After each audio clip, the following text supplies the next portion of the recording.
कैसे हो? होप करता हूँ एकदम बढ़िया हो गए। मैं भी एकदम अच्छा हूँ। आ गए हैं लेक्चर नंबर 15 लेके। क्या पढ़ेंगे इसमें? हेडिंग देख लो भाई। Derivation of equation of motion with graphical method. मैंने आपको बताया था डेरिवेशन बेसिकली इसकी डेरिवेशन इक्वेशन ऑफ मोशन की डेरिवेशन हम दो तरह से कर चुके थे। एक तो वो सिंपल वाला मेथड, ठीक है, एक डेरिवेटिव मेथड, और तीसरा मेथड मैंने बताया था ग्राफिकल मेथड। ग्राफिकल मेथड के लिए मैंने कहा था पहले ग्राफ्स पढ़ाऊंगा, उसके बाद ग्राफिकल मेथड्स पे आएंगे। ठीक है, तो ग्राफ्स हम लोग पढ़ चुके हैं। अगर पिछले लेक्चर में आपने पिछले लेक्चर में पढ़ाया है, ग्राफ अगर नहीं आता है तो पहले ग्राफिकल रिप्रेजेंटेशन ये सारी चीजें जो है ना देख के आओ। पिछले लेक्चर में बेसिक पूरा समझाया है, S T graph, B T graph, A T graph, ये सारी चीजें समझाई हैं। अगर आपको S T graph, B T graph, A T graph ये सारी चीजें आती हैं, ग्राफ का बेसिक आता है, स्लोप वगैरह आता है, तो आओ फिर वीडियो में कंटिन्यू करते हैं। ठीक है, तो बात करते हैं कि भैया कैसे कैसे होगा डेरिवेशन। डेरिवेशन ऐसे होगा, देखो कि मान लो कोई भी बॉडी हम लोग मान के चल रहे हैं। सपोज कंडीशन है हम लोगों के पास कि कोई बॉडी है, any body moving with initial velocity, initial velocity moving with acceleration a. यहाँ पे करते हैं एक्सीलरेशन ए, यूनिफॉर्म एक्सीलरेशन है। ठीक है, लिख देता हूँ यूनिफॉर्म। और जिसमें इनिशियल वेलोसिटी है, इनिशियली वेलोसिटी स्टार्ट हुई थी, इनिशियल वेलोसिटी उस बॉडी की थी u, और फाइनल वेलोसिटी फाइनल वेलोसिटी है उसकी v। और जो यहाँ इनिशियल वेलोसिटी से लेकर फाइनल वेलोसिटी तक जो टाइम लगा उसे, वो टाइम मान के चलिए आप t। ठीक है, इतनी बात है, समझ गए? नहीं समझे? कुछ नहीं, एनी कोई बॉडी है वो यूनिफॉर्म एक्सीलरेशन से चल रही है। इनिशियल वेलोसिटी जो उसकी इनिशियली वेलोसिटी थी वो u थी, यानी कि t इज इक्वल टू 0 से जिस वेलोसिटी के साथ वो चली थी वो u थी, और फाइनली उसकी वेलोसिटी v हो गई। उसके बाद टाइम उसका t होगा। अब आपको पता है कि अगर यूनिफॉर्म एक्सीलरेशन का ग्राफ बनाना है, बीटी ग्राफ, समझो यूनिफॉर्म एक्सीलरेशन का बीटी ग्राफ, तो कैसे बनेगा? यूनिफॉर्म एक्सीलरेशन का बीटी ग्राफ, आपको पता है कि BT graph of uniform acceleration इस तरह से बनता है कि नहीं बनता है। लेकिन यहाँ पे समस्या इतनी है कि यहाँ पे आपका बीटी ग्राफ जो है 0 से स्टार्ट हुआ है, लेकिन ग्राफ जो हमें इंफॉर्मेशन दी गई है उसके अकॉर्डिंग ये तो टाइम तो टी है ही, उसके अकॉर्डिंग है क्या कि कुछ ना कुछ उसके पास u वेलोसिटी है, यानी कि इनिशियली वो u से शुरू हुआ है। ठीक है, इनिशियली वो किससे शुरू हुआ है, किससे स्टार्ट हुआ है? u से। ठीक, और एक टी टाइम तक चली, टी टाइम तक हमारी बॉडी ऑब्जेक्ट हमारा चला, और फाइनली वेलोसिटी तक जो पहुंचा, जो फाइनल वेलोसिटी है वो कितनी है? फाइनल वेलोसिटी जो है वो है v। ठीक, इतनी ही इंफॉर्मेशन तो गिवन है। इसी के जरिए हम लोग सारी की सारी इक्वेशन जो हमारी निकल के आती हैं, यानी कि v equal to U plus A T, S equal to U T plus half A T square, ये सारी इंफॉर्मेशन इसी से निकल के आएगी। इसके लिए मुझे कुछ ना कुछ थोड़ी एक दो चीजें इसमें ऐड करनी पड़ेंगी, जैसे कि इसको ड्रॉ करना पड़ेगा, इसको इसको इसको ड्रॉ करना पड़ेगा। ठीक है, और इनको नामकरण भी कर दो, ए, बी, सी, डी और ई। ठीक है, ए बी सी डी ई, इस तरह से इसका नामकरण कर दिया। अब पहली equation, first equation of motion, first equation, इसको ड्राइव करते हैं सबसे पहले। ठीक है। अच्छा, सबसे पहले हमें ये बताइए कि स्लोप जो है वो किसके बराबर होगी।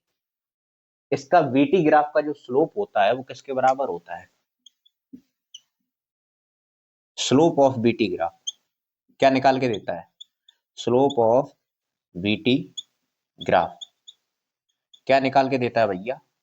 वो आपको निकाल के देता है एक्सीलरेशन। क्या निकाल के देता है, एक्सीलरेशन। यानी कि स्लोप आपका क्या होता है, टेन थीटा तो होता है।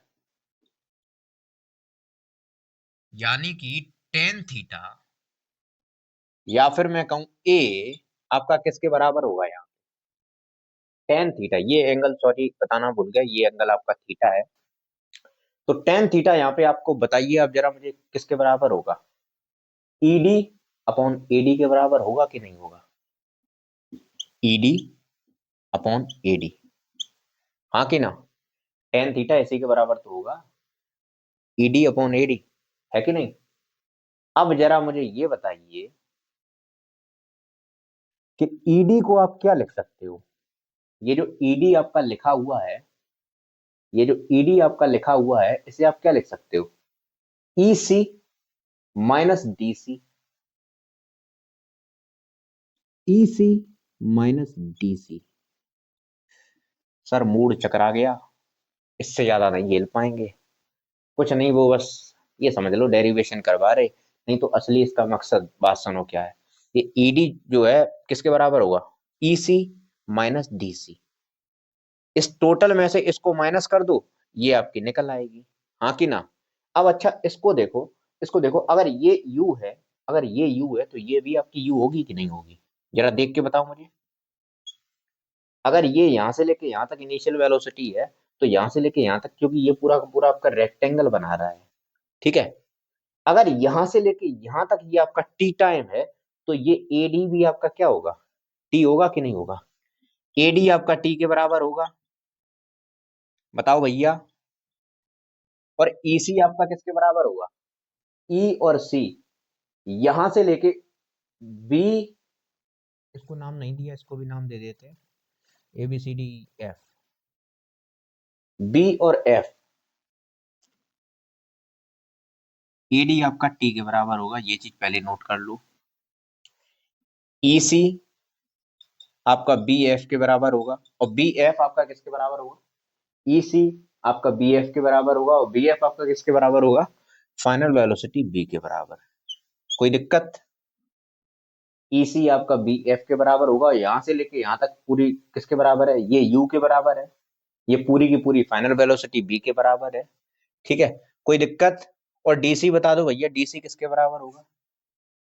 डीसी आपका ए बी के बराबर होगा, डीसी आपका ए बी के बराबर होगा, जो कि आपका यू के बराबर है। तो यहां से मुझे आप बताइए जरा, ए इज इक्वल टू ई सी यानी कि वी, और डी सी यानी कि यू अपॉन टी। ये एडी आपका टाइम के बराबर है ना, एडी आपका टाइम के बराबर है, और बी, ई सी आपका बी के बराबर है, और डी सी आपका यू के बराबर है। तो ये यहां से आपकी पहली इक्वेशन निकल के आ जाती है, v is equal to U plus A T. कोई दिक्कत। पहली इक्वेशन समझ गए, समझ गए भाई। चलो इसे नोट कर लो, पहले नोट कर लो फिर आगे बढ़ते हैं। सेकंड इक्वेशन समझो भाई, सेकंड इक्वेशन। अच्छा, सेकंड इक्वेशन को समझने से पहले एक चीज समझो, एरिया अंडर वीटी ग्राफ क्या देता है। Area under VT graph, area under VT graph क्या देता है, ये आपका डिस्प्लेसमेंट देता है। क्या देता है, गिव्स डिस्प्लेसमेंट। तो बस हमारी कहानी यहीं से बनेगी। इसके अंडर एरिया कौन सा आएगा, ये जो हमें स्लोप दे रखी है इसके अंडर एरिया पूरा ये आएगा। मैं इसको करना तो नहीं चाहता पर करना पड़ेगा, ठीक है। करना तो नहीं चाहता हूं। अच्छा मुझे ये बताइए, इसके अंडर ये स्लोप है ना, इसके अंडर एरिया कौन सा आएगा, ये सारा का सारा एरिया आपका निकल के आएगा। बताओ भाई, समझ गए कि नहीं। ये स्लोप है आपकी, इसके अंदर जितना भी एरिया है ये सारा का सारा एरिया जो है ना, अगर ये आपने निकाल लिया तो यानी कि डिस्प्लेसमेंट आपका निकल जाएगा। ठीक, तो डिस्प्लेसमेंट में मान के, अच्छा उससे पहले एक चीज समझो, छोटी सी चीज क्या है कि ए आपको पता है, ए आपको क्या है पता कि डीई अपॉन एडी के बराबर है, यानी कि एक्सीलरेशन यानी कि स्लोप यानी कि टेन थीटा वो किसके बराबर होगा, ईडी अपॉन एडी के बराबर। किसके बराबर, ईडी अपॉन एडी के बराबर। और एडी आपको पता है, एडी आपका टाइम के बराबर होता है, क्योंकि ये और ये आपस में बराबर है, यानी कि एडी को हम लोग टाइम लिख सकते हैं। कोई समस्या? तो यहां से निकल के आता है कि भैया ईडी जो है ना वो आपका ए टी के बराबर है। और यहाँ पे ये चीज इंपॉर्टेंट हो जाती है, इसको नोट करके रखिएगा। जो ईडी है यानी कि ये जो है ना, ये आपकी किसके बराबर निकल के आ गई, ये आपकी इतनी इतनी किसके बराबर निकल के आ गई, ये एटी के बराबर मैंने निकाल दी। ठीक, किसके बराबर, एटी के बराबर। बस हो गया काम। अब ये आपको टी पता है, ये एटी है, और ये कितना है, ये टी है, और ये यू है। निकाल दो डिस्प्लेसमेंट। डिस्प्लेसमेंट किसके बराबर होगा, डिस्प्लेसमेंट बराबर इसका एरिया। ठीक, यानी कि A B into B C, A B into B C plus, अरे भैया ये रेक्टेंगल है ना, रेक्टेंगल का एरिया क्या होता है, लेंथ इंटू ब्रेथ, यानी कि A B into B C plus triangle का एरिया। ट्राइंगल का एरिया क्या होता है, हाफ बेस यानी कि AD into height, half base into height. Height क्या है, ईडी। ईडी को मैं डायरेक्ट एटी लिख दूं, कोई समस्या, या फिर ईडी लिख देता हूं, कोई दिक्कत नहीं। ठीक, A B into B C, A B आपका यू के बराबर है, बी सी आपका टी के बराबर है, यानी कि U into T plus half AD आपका बताओ भाई किसके बराबर होगा, एडी ये आपका टी के बराबर है, और ईडी किसके बराबर आपने निकाला, एटी के बराबर। लो भैया निकल आया, S is equal to U T plus half AT square. लो सेकेंड इक्वेशन भी निकल आई। ठीक, सेकेंड इक्वेशन भी ड्राइव होकर निकल आई। ठीक है, चलो इसे नोट करो भाई पहले, फिर आगे बढ़ते हैं। थर्ड इक्वेशन समझो भाई। थर्ड इक्वेशन से पहले ये समझो कि एरिया ऑफ ट्रेपेजियम क्या होता है। अगर इस ग्राफ को आप देखो तो ये ट्रेपेजियम बना हुआ है, इस पूरे को देखो तो आप ये ट्रेपेजियम बना हुआ है। Area of trapezium, of trapezium क्या होता है भाई, half 1/2 into sum of parallel sides,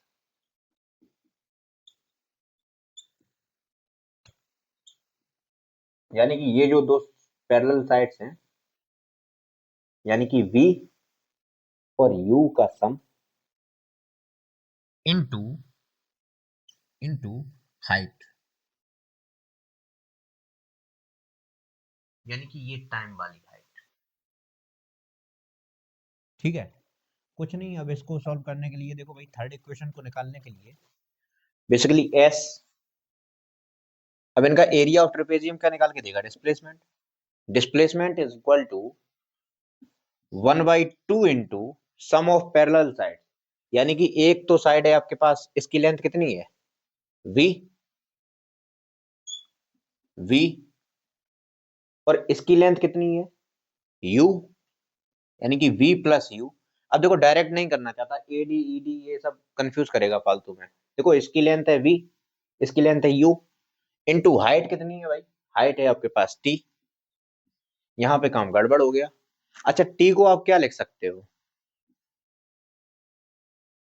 T को आप क्या लिख सकते हो, अच्छा A को आप क्या लिख सकते हो, A को सबसे पहले मुझे बताओ क्या लिख सकते हो।